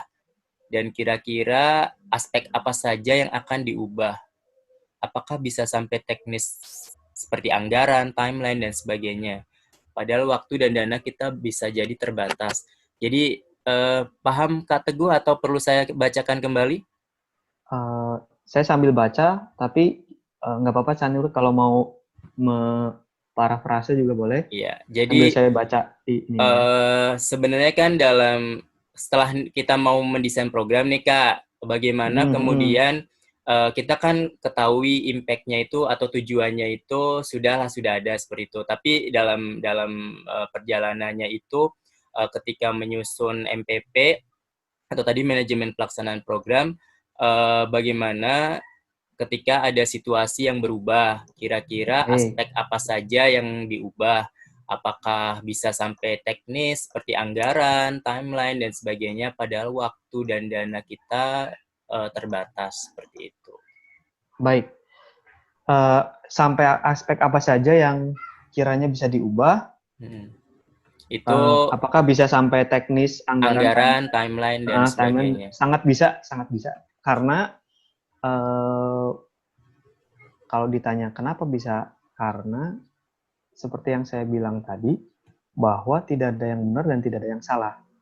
Ada yang namanya kontekstualisasi dan keberlanjutan. Demi mencapai keberlanjutan, kita harus berubah. Yang penting tujuan keberlanjutannya jangan sampai diubah. Misalkan, ya dana kita cukup sampai sekian nih, ya udahlah. Tapi kita tidak memikirkan keberlanjutan. Itu yang menurut saya kurang pas. Selama kita masih di dalam koridor keberlanjutan, proses kontekstualisasi dan penyesuaian, adaptasi, inovasi, atau bahkan mungkin bukan upgrade tapi downgrade gitu ya. Harusnya bisa A tapi cuma hanya B, harusnya bisa AB, hanya bisa melakukan A, ya tidak masalah. Tapi yang penting tetap dalam koridor keberlanjutan. Keberlanjutan itu seperti apa? Fokus terhadap aktor. Siapa yang akan diubah, itu sebaiknya tetap didefinisikan, dideskripsikan dengan jelas. Oke, mungkin Mbak Nurul boleh menanggapi secara langsung. Tadi mungkin pertanyaannya harusnya seperti apa begitu? Terima kasih Mas Teguh atas jawabannya. Ini Mas, kebetulan kan saya pribadi kan juga sedang menjadi fasilitator program untuk UMKM di Surabaya, terutama UMKM usaha mikro. Nah, dengan kondisi pandemi sekarang itu kan akhirnya pemberdayaan yang awalnya kami rencanakan itu menjadi berubah begitu Mas, karena jenis usaha yang dilakukan oleh para pelaku usaha mikro ini itu di kondisi pandemi sekarang di kondisi pandemi sekarang itu sangat mengalami penurunan. Akhirnya kita memberikan solusinya itu kayak mengubah tetap UMKM tapi produknya itu kita ubah untuk sementara waktu mengikuti tren yang ada di pandemi ini. Nah, apakah dengan mengubah yang seperti itu apakah berarti kita juga mengubah secara makro tujuannya atau impact-nya atau seperti apa Mas kalau seperti itu? Baik, mungkin baru nanti kita bisa diskusi ya, jangan ditutup dulu. Jadi kan saya ulangi, tujuan awalnya apa tuh? UMKM-nya supaya apa? Lebih ke karena ini usaha mikro ya Kak, jadi usaha mikro. Kita kepengen dan kebetulan yang kita bina ini adalah mereka yang secara kondisi ekonomi itu berada di bawah garis kemiskinan. Akhirnya kan waktu itu kita berdayakan lewat usaha mikro waktu itu. Nah, tujuannya sih memang bagaimana mereka bisa mandiri dalam menjalankan usaha itu sehingga mereka tidak lagi kembali menjadi sebelumnya memang mereka secara pekerjaan itu mungkin kayak gelandangan, pengemis begitu Mas. Jadi baik. Kita angkat ke situ, nah itu. Baik, mungkin kalau kita coba sederhanakan, berarti kan tujuannya adalah peningkatan ekonomi misalkan ya. Betul, jadi kan betul ya. Jadi peningkatan ekonomi. Iya, nah, betul. Menurut saya selama tujuan itu, jadi tujuan itu harus tetap gitu ya, peningkatan ekonomi. Tiba-tiba ada pandemi begitu. Nah, pertanyaan saya kan tujuannya adalah peningkatan ekonomi atau peningkatan ekonomi melalui misalkan produk pakaian misalkan. Enggak kan? Enggak melalui produk tertentu kan? Jadi produk ini sebagai cara saja kan? Betul. Tujuannya adalah peningkatan ekonomi, caranya kebetulan kemarin sebelum pandemi misalkan jualan makanan misalkan. Ternyata setelah pandemi makanannya kehantam gitu, sehingga kita harus cari produk yang lain yang kira-kira bisa tetap mencapai tujuan tersebut. Nah, justru itu yang sedang dilakukan sama Mbak Nurul itu hal yang sangat betul gitu.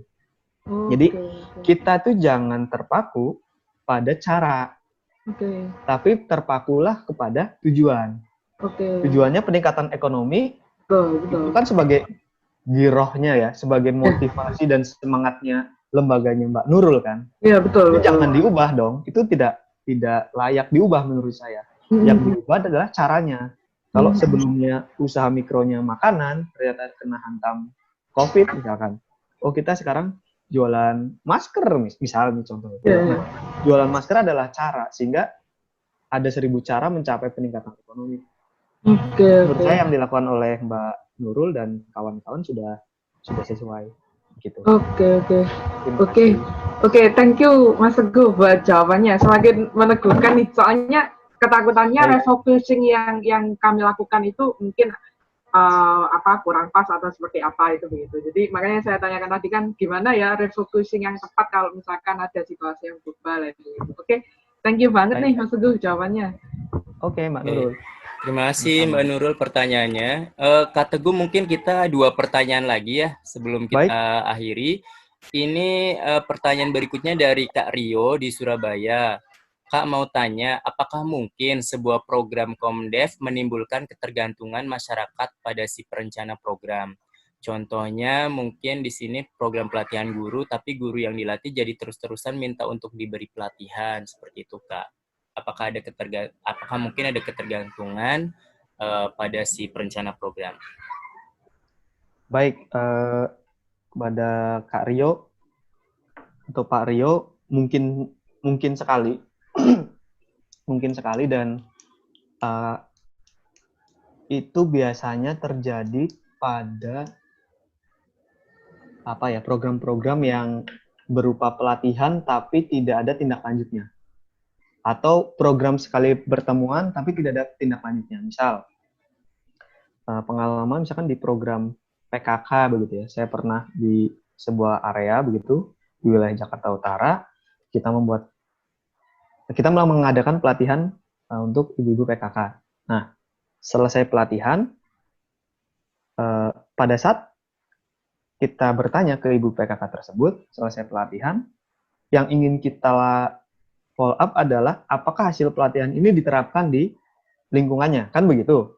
Misalkan contoh pelatihan tentang komunikasi yang efektif kepada masyarakat misalkan. Lalu kita kan akan follow up tuh bagaimana sih apakah pelatihan yang kemarin kita berikan dilanjutkan di lingkungannya gitu. Artinya lingkungan menjadi penerima manfaat kan. Nah, Ibu PPKK cenderung bertanya kapan pelatihan lagi. Nah, kayak bahkan pelatihan yang sebelumnya saja belum diterapkan, mereka bertanya pelatihan lagi. Karena yang dilihat dari sebuah pelatihan itu bukan, jadi masih belum ada persepsi yang sama begitu loh Mas, antara pengelola program dengan masyarakat atau dengan tadi Ibu PKK ya. Jadi Ibu PKK taunya, oh saya di sini sifatnya hanya diberi pelatihan. Nanti saya menyampaikan sih ke komunitas, tapi tidak ada sistem monitoringnya. Misalkan, ya udahlah kan saya udah dikasih pelatihan tentang ini materinya.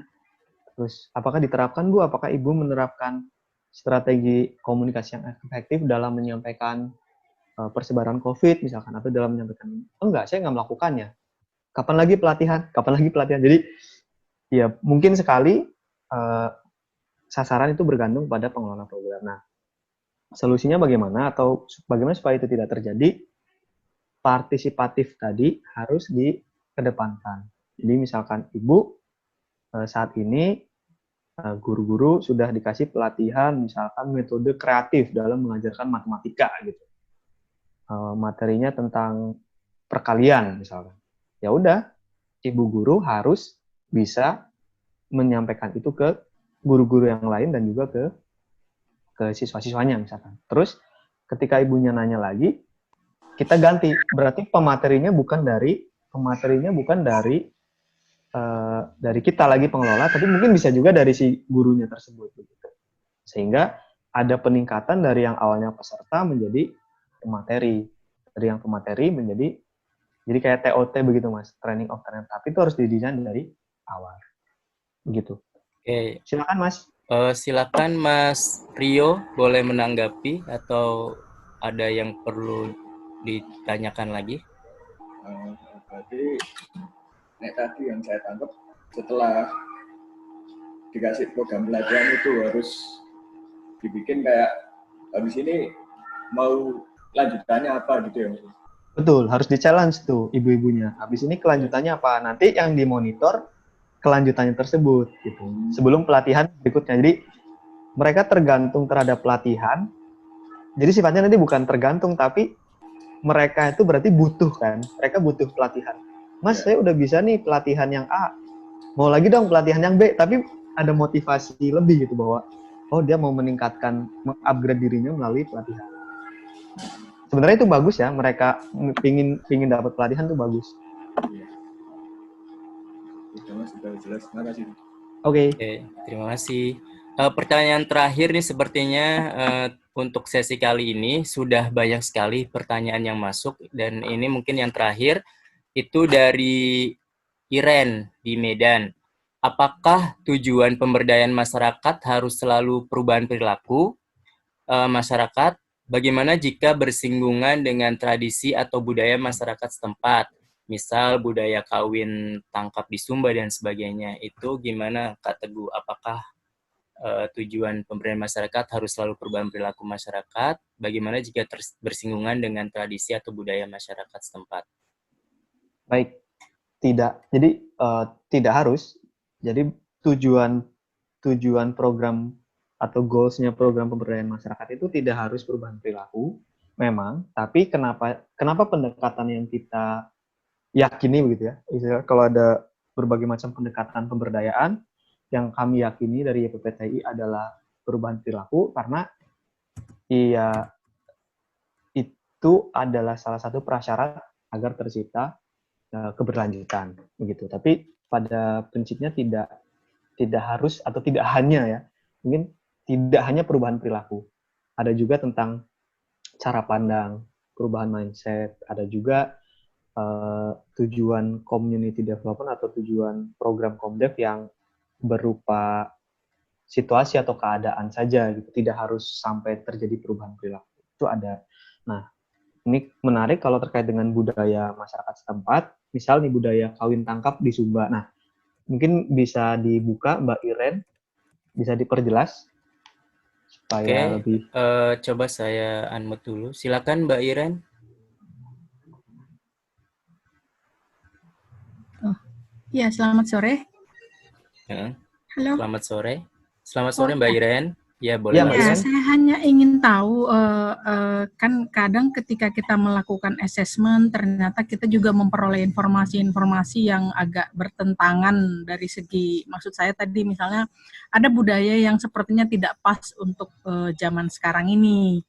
Nah, itu saya berpikir bagaimana kita bisa melakukan perubahan perilaku kalau ternyata itu memang masih adat istiadat di sana. Itu sebenarnya maksud saya gitu. Apalagi kalau kita mengunjungi daerah-daerah yang memang masih sangat kental ya adat istiadatnya, begitu Mas. Baik, iya apa namanya, cukup dipahami ya dari Mbak Iren. Dari pengalaman kami ya, kami hanya bisa share pengalaman ya Mbak, nggak bisa memberikan nasihat seperti apa, karena itu cukup sensitif betul. Jadi di Papua kan juga di program kita yang hampir 5 tahun tersebut juga ada beberapa yang memang bersinggungan dengan tradisi dan budaya yang kami pikir ya sebenarnya sudah usang begitu ya. Tapi kan mereka mempercayai itu sebagai sebuah kepercayaan. Gitu. Artinya dalam assessment selain ada apa namanya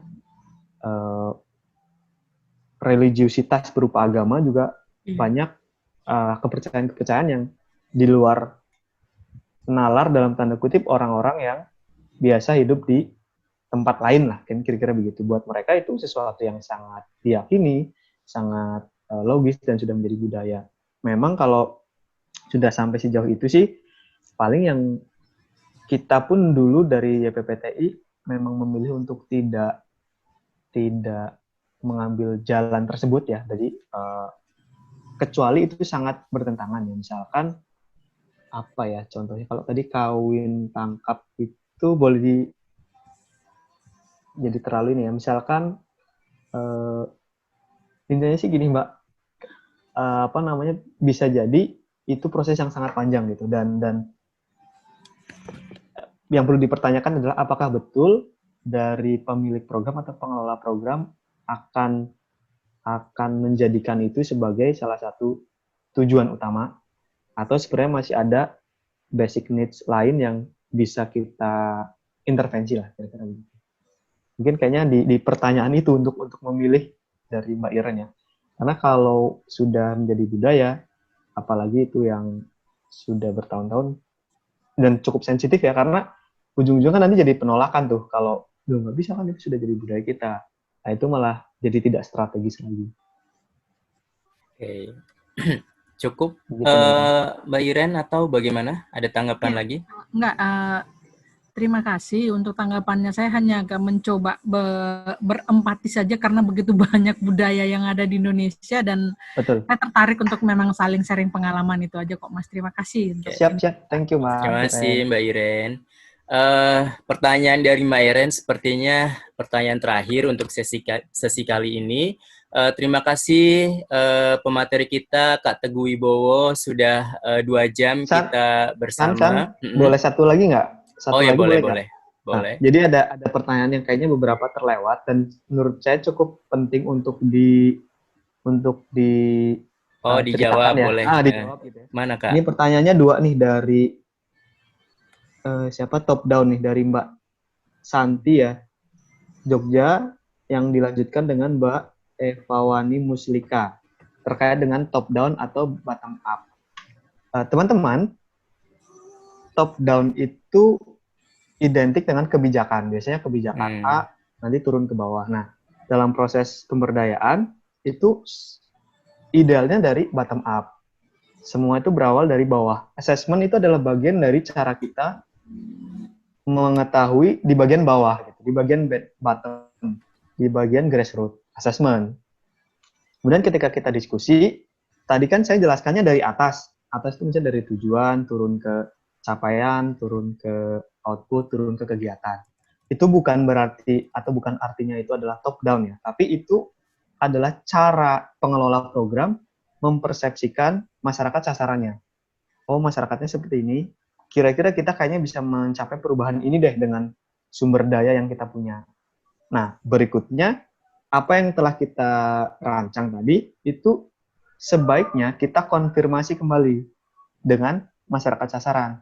Ibu, Bapak, kan saya di sini selama 2 tahun. Nanti kira-kira kita akan bareng-bareng melakukan ini supaya tercapai ini, melakukan ini supaya tercapai ini. Nah, itu adalah bagian dari partisipatif tadi. Jadi tidak harus secara ideal semuanya berawal dari masyarakat gitu ya, tapi bisa juga dari pengalaman lembaga atau referensi dari pembelajaran lembaga lain, tapi kemudian prinsipnya itu yang partisipatif.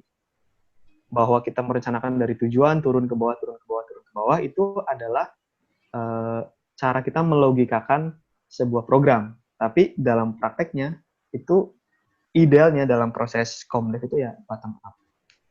Oke. Begitu. Mungkin boleh nanti Mbak Santi, ini saya mohon maaf sebelumnya saya terlewat. Ini boleh menanggapi mungkin pertanyaannya. Oke, makasih Mas Teguh tanggapannya. Itu cukup menjelaskan sih bahwa logikanya yang dibutuhkan adalah idealnya ya memang lahir dari masyarakat, tapi pada prakteknya itu memang sulit. Karena saya saat ini sedang belajar tentang community development, tapi dari segi keilmuan ya di UGM, bahwa memang diskusi yang sekarang ini sedang tren gitu di kalangan akademisi adalah yang muncul tentang bagaimana ketika pergerakan itu lahir dari masyarakat itu sendiri, bukan sebagai program yang ditujukan kepada mereka. Dan ini cukup kajian yang cukup baru sebenarnya, dan saya rasa saya tertarik untuk melihat bagaimana sih prakteknya di masyarakat. Dan yang saat ini ada di Jogja, mungkin teman-teman tahu ada yang namanya kampung internet yang di Taman Sari. Nah, itu adalah sebuah bentuk di mana mereka memberdayakan lahir dari masyarakat itu sendiri kayak gitu. Di situ lah yang muncul saya dari pertanyaan, sepertinya bottom up ini dari masyarakat, gelisahnya dari masyarakat sendiri, itu saat ini sedang ngetren sih. Tapi tadi sempat dijelaskan sama Mas Teguh bahwa intinya bahwa ketika ketika masyarakat menginginkan ABCDE tentu perlu ada integrasi ya dengan apa yang bisa diusahakan dari lembaganya kita, dari yayasannya kita kayak gitu. Gitu sih, saya sudah nangkap poinnya gitu. Makasih Mas Teguh. Oke, terima kasih pertanyaannya Mbak Santi. Sudah cukup Mas Teguh, Kak Teguh? Sip. Oke. Cukup Kak Sanuri. Terima kasih. Bentar. Selanjutnya, sebelum kita tutup, kita mau coba ini mengabadikan momen pertemuan kita dengan mendokumentasikan. Jadi kami mohon kepada semua audiens harap menyalakan videonya agar kita bisa berfoto bersama begitu. Oke.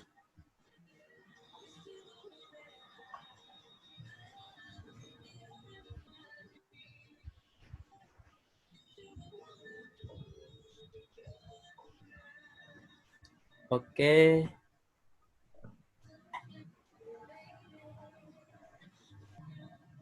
Kak Edo, boleh nanti bisa untuk di ini.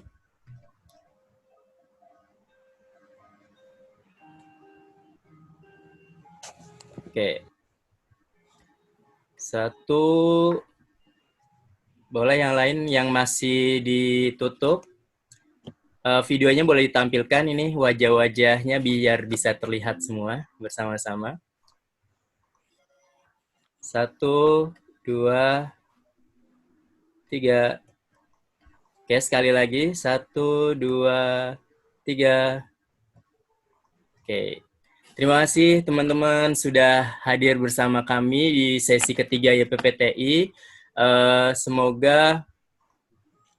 Semoga materi yang tadi sudah disampaikan bisa menambah wawasan kita terkait dengan community development. Dan perlu kita ketahui bahwa YPPTI saat ini sudah memasuki sesi yang ketiga untuk sharing, Yang pertama tentang Komdev. Minggu lalu kita bersama Kak Sandy berbicara mengenai assessment dan saat ini desain program. Dan insya Allah minggu depan kita masih berbagi lagi terkait dengan materi yang nanti akan kami bagikan selanjutnya di grup WhatsApp yang sudah mungkin teman-teman di sini sudah ada yang sudah bergabung di grup WhatsApp ataupun belum. Nanti informasinya di nomor yang sudah dibagikan di flyer ataupun informasi yang teman-teman terima. Begitu. Terima kasih sekali lagi untuk Kak Teguh yang sudah menyampaikan materinya dengan sangat baik. Kita sudah 2 jam bersama di sini dan terima kasih juga Kak Edo dari YPPTI yang juga sudah bergabung bersama kami dan tentunya saya mengucapkan terima kasih kepada teman-teman audiens dari seluruh penjuru Indonesia, sepertinya banyak sekali di sini dari berbagai daerah. Dan saya akhiri, wassalamualaikum warahmatullahi wabarakatuh. Selamat sore teman-teman. Sampai jumpa.